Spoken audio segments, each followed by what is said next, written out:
নমস্কার বন্ধুরা, আমার এই ছোট্ট চ্যানেলে আপনাদের সবাইকে স্বাগতম। আজকে আমি ময়দার মধ্যে মুসুরির ডাল দিয়ে আপনাদের সকাল কিংবা সন্ধ্যের টিফিনের জন্য একটা দারুণ স্বাদের রেসিপি করে দেখাবো। আশা করি এই রেসিপিটা দেখার পর আপনাদের ভালো লাগবে। তো রেসিপিটা করার জন্য দেখতে পাচ্ছেন এখানে আমি 1 বাটি ময়দা নিয়েছি। আপনারা চাইলে কিন্তু আটা দিয়েও করতে পারবেন এই রেসিপিটা। আর তার সাথে নিয়েছি ছোট্ট 1 বাটি মুসুরের ডাল। এখন এর মধ্যে দিয়ে দিচ্ছি স্বাদ মতো নুন, সামান্য একটু চিনি, আর দিয়ে দেব 2 চামচ সাদা তেল। এবারে সব কিছু এই ময়দার সঙ্গে খুব ভালো করে মিশিয়ে নিতে হবে। আর আমার এই ছোট্ট চ্যানেলটি যারা সাবস্ক্রাইব করেছেন তাদেরকে অনেক ধন্যবাদ, আর যারা সাবস্ক্রাইব করেননি তাদেরকে সাবস্ক্রাইব করে নেওয়ার অনুরোধ রইল।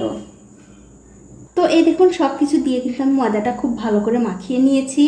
এখন এর মধ্যে অল্প অল্প করে জল দিয়ে খুব সুন্দর একটা ডো বানিয়ে নেব। আর এই ডোটা কিন্তু বন্ধুরা আমরা যেমন রুটি, লুচি, পরোটা খাই ঠিক সেরকম করে কিন্তু মাখতে হবে। দেখুন অল্প অল্প করে জল দিয়ে খুব সুন্দর একটা ডো কিন্তু আমি তৈরি করে নিয়েছি। এবারে একটা ঢাকা দিয়ে এক পাশে রেখে দিতে হবে। এখন একটা কড়াইতে দিয়ে দিচ্ছি একটু সাদা তেল।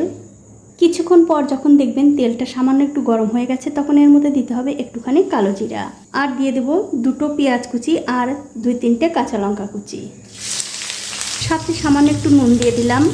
এবারে তেলের সঙ্গে পেঁয়াজ আর কাঁচা লঙ্কা একটু ভালো করে ভেজে নিতে হবে। দেখুন পেঁয়াজ আর কাঁচা লঙ্কা কিন্তু তেলের সঙ্গে খুব ভালো করে ভেজে নিয়েছি। এখন এর মধ্যে দিয়ে দিচ্ছি সামান্য একটু জল। এবারে এর মধ্যে কিছু মশলা দিতে হবে। দিয়ে দিচ্ছি জিরার গুঁড়ো, সামান্য একটু লঙ্কার গুঁড়ো, আর একটু হলুদের গুঁড়ো। এবারে সব মশলার সঙ্গে এই পেঁয়াজটা আবারও একটু ভালো করে কষিয়ে নিতে হবে। দেখুন পেঁয়াজের সঙ্গে মশলা কিন্তু খুব ভালো করে কষানো হয়ে গেছে। এখন এর মধ্যে দিয়ে দিচ্ছি সামান্য একটু গ্রেট করে নেওয়া আদা আর সেই মুসুরির ডালগুলো কিন্তু আমি ধুয়ে পরিষ্কার করে তারপরে দিয়ে দিলাম। এবারে মুসুরির ডালগুলো এই মশলার সঙ্গে 1 মিনিট মতো একটু ভেজে নিতে হবে।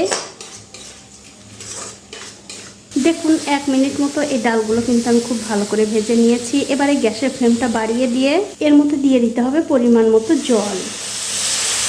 তবে বন্ধুরা জল কিন্তু খুব একটা বেশি দেওয়া যাবে না, আপনাদের আন্দাজ অনুযায়ী, মানে এই ডালগুলো সেদ্ধ হতে যতটা জল লাগবে ততটা জল কিন্তু দিয়ে দেবেন। এবারে জলের সঙ্গে ডালগুলো খুব ভালো করে মিশিয়ে দিয়ে একটা ঢাকা দিয়ে যতক্ষণ না এই ডালগুলো ভালো করে সেদ্ধ হচ্ছে ততক্ষণ কিন্তু আমি রান্না করে নেব। দেখুন গ্যাসের ফ্লেমটা একদম লোতে রেখে প্রায় 4-5 মিনিট সময় ধরে এই ডাল কিন্তু আমি খুব ভালো করে সেদ্ধ করে নিয়েছি। দেখতেই পাচ্ছেন ডাল কিন্তু খুব ভালোভাবে সেদ্ধ হয়ে গেছে। তবে এই ডালটা আরও একটু শুকনো শুকনো করতে হবে, মানে একদম যেন এর মধ্যে একটুও জল না থাকে সেরকম করেই কিন্তু এই ডালটা রান্না করতে হবে। তো এই দেখুন ডাল কিন্তু আমি অনেকটা শুকনো শুকনো করে নিয়েছি। এখন এর মধ্যে দিয়ে দিচ্ছি সামান্য একটু গরম মশলার গুঁড়ো, আর আমার মনে হচ্ছে নুনের পরিমাণটা একটু কম হয়ে গেছে তার জন্য একটু নুন দিয়ে দিলাম। এবারে সব কিছু মিশিয়ে এই ডালটা আমি আরও কিছুক্ষণ রান্না করে নেব। দেখুন এই ডালটা কিন্তু আমি আরও 2-3 মিনিট সময় ধরে রান্না করে নিয়েছি। আর দেখতেই পাচ্ছেন ডাল কিন্তু অনেকটা শুকনো শুকনো হয়ে গেছে, এর চেয়ে আর শুকনো করার দরকার নেই। এবারে গ্যাসের ফ্লেমটা বন্ধ করে দিয়ে এই ডালটা আমি খুব ভালো করে ঠান্ডা করে নেব। ওদিকে ডালের পুরটা ঠান্ডা হতে হতে বন্ধুরা এদিকে আমাদের যা করতে হবে, ওই যে আমি ময়দা মেখে ঢেকে রেখেছিলাম তার উপর থেকে ঢাকাটা তুলে নিলাম। তুলে নিয়ে এই ময়দার ডোটা আবার একটু ভালো করে মাখিয়ে নিতে হবে। দেখুন এটা কিন্তু খুব ভালো করে মাখিয়ে নিলাম। এখন আমি এখান থেকে ছোট ছোট করে লেচি কেটে নেব। তো এই দেখুন সবগুলো লেচি কেটে আমি খুব সুন্দর করে গোল করে নিয়েছি। এখন আমি এখান থেকে একটা লেচি নিয়ে নিলাম, তারপর হাত দিয়ে আবার একটু গোল করে নিয়ে এই লেচির মাঝখানে একটু গর্ত করে নিতে হবে।